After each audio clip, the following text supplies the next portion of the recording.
Hello, 19. paragraftan okumaya, çevirmeye devam ediyoruz.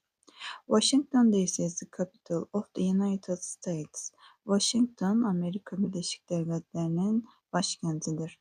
50 million people visit the city every year. Her yıl 50 milyon insan burayı ziyaret ediyor.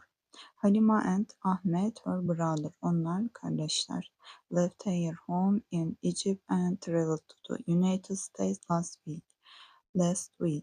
Diyor ki onlar evlerine gitmeden önce Mısır ve Amerika'yı geçen hafta ziyaret ettiler.